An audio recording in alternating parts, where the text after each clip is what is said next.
Hey, this is Tracy Lewis with Stuff and Things, and I am now on my third card, so episode 3 of my, I guess, January through February cards that I have created that I have not had time to video.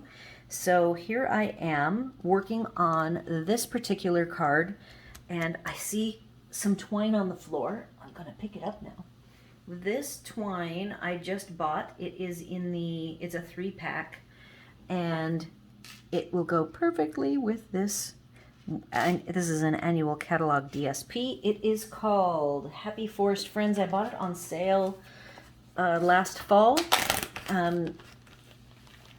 It might have actually been the after Thanksgiving sale extravaganza, and the paper is wonderful. I don't own the stamps or dies, but it is mostly scenes, a variety of sizes. I already did way back when do a reveal of it, but you can see now that I have cut out various elements. On the backs are patterns. This paper is going to be for sale through the end of April, because in May 3rd, I believe, the new catalog begins, the new annual catalog. So it has mushrooms, it has wonderful little creatures, stumps, acorns, flowers, all in with a green in the crumb cake color tones, which you'll see I picked up on. We made a kind of a simple fancy fold, which is kind of fun. So let me see if I can show you. On the side here, I will put the dimensions and the cut lines, but it literally is just one base, and you simply add one cut and 2, 3 total scores on each side, so that it will sit up on a desk. It becomes a nice desktop scene. And I did not add any twine. I can see that the tree, I could add a bow to the tree, so I might do that. I used the Happy Birthday. Now, on my last video, I told you I own the sentiment set. I am going to spend the time to dig it out because it's very close by.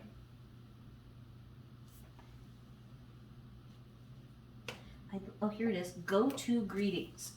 So, as I was saying in the last episode, it actually has, yes, 3 fonts. It goes from large, medium, and a little thicker to the small. And it has thank you, hello, just a note thinking of you.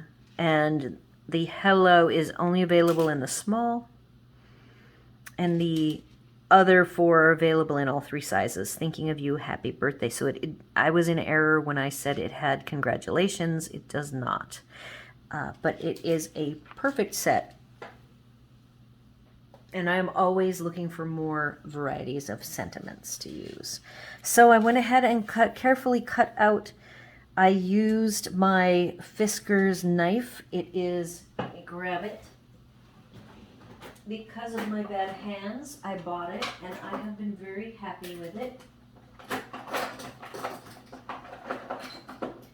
It has a 360-degree rotating, very delicate blade that, if you can see, it rotates.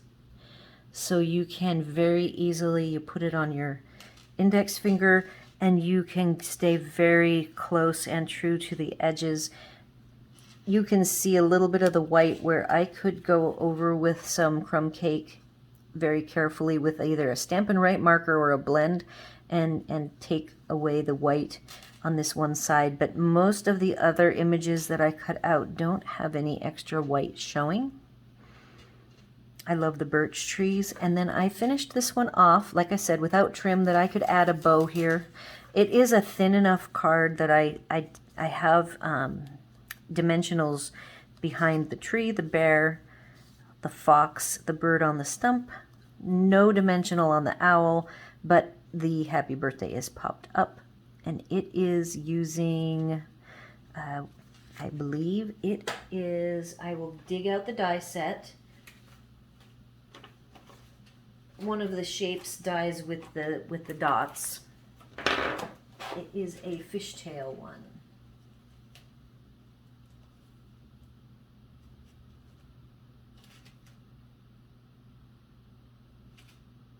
I am not seeing it, so I will definitely put that on the supplies list.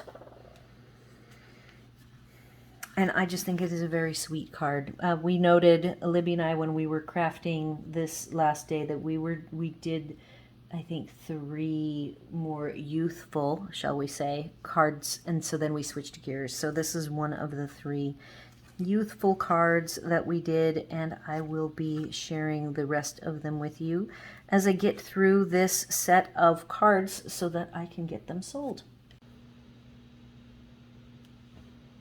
All right, I want to do the cuts and the scoring for this so you can see what the measurements are in real time. On the back of this card, I have put the dimensions. I'll snap a picture of this and I will put it on my blog, but I will also show you how I did each of these scores and cuts. All right, I have my Stampin Trimmer here. My score is marked with the word score. It is the light colored tool. My cut is the dark colored tool, and I'm gonna pull it toward me out of the way. You can also pop these off if you want. At the bottom end toward where I am at is a little wider hole where you can slide these up. So if you are not comfortable with having your cut on the board while you're scoring, you can remove it. I am going to have the image here with the dimensions in one of the corners on the video as I am making these. So when I refer to the measurements, you can actually also see them in the corner. My first score, I'm going to do all of the scores first, and I'm going to go from the smallest dimension to the longest. So the first score is a valley. I will also do all of the valleys first. I'm going to line up with the 3 1/4 mark. I'm going to score from 0 and stop at 1. Then I'm going to move it over to 4 1/2 and score from 4 1/2 to off the other side. I will then slide this to the 4 1/4. This is going to be the center of the card, and it is actually going to start at 1, and it is going to go from 1 to 4 1/2. Slide again to do the 7 1/2, which is the final valley. There are 3 measurements. We've already done 2 of them. And the 7 1/2 inch valley is from 0 to 1 and from 4 1/2 to off the other side. So here are all of our valleys, and I refer to it as valley because it's got the divot.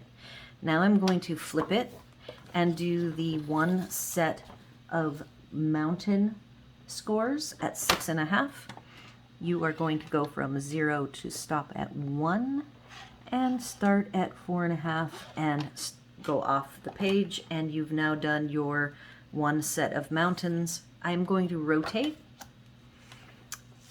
and I'm going to now switch to cut. So I will take my score and move it up off the top, which you can barely see. I see that.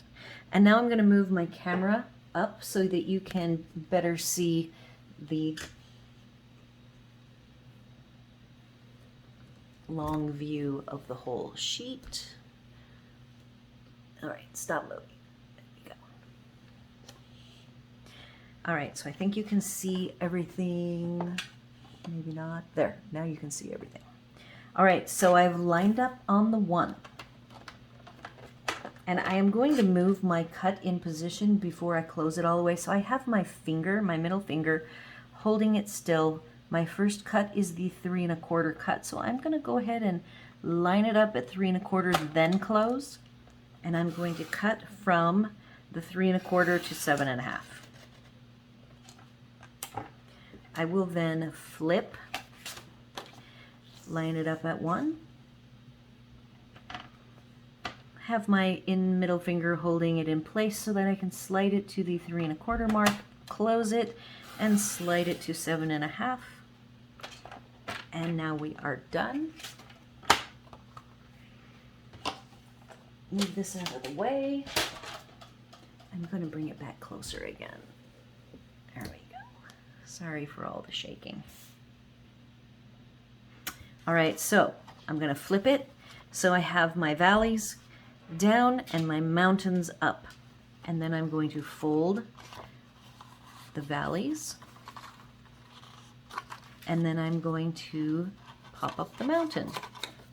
I will then close and make sure everything is good. You can use your finger to flatten it out, or you can use a bone folder.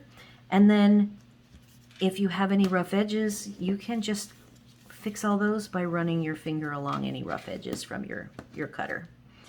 And there we have our perfectly set up, easy fun fold card. So if you have any questions, comments, or concerns, this card is not using a pin, actually. I don't think we had an inspiration pin. We just knew we wanted to use the paper, and we knew we wanted to do a kind of a simpler, fancy fold, so we did look up and kind of invented our own one that we wanted to use, and I will get you those dimensions. They'll be on my blog. So leave any questions, comments, or concerns on the blog or here on this video. Be sure to like, share, and subscribe, and thanks for watching.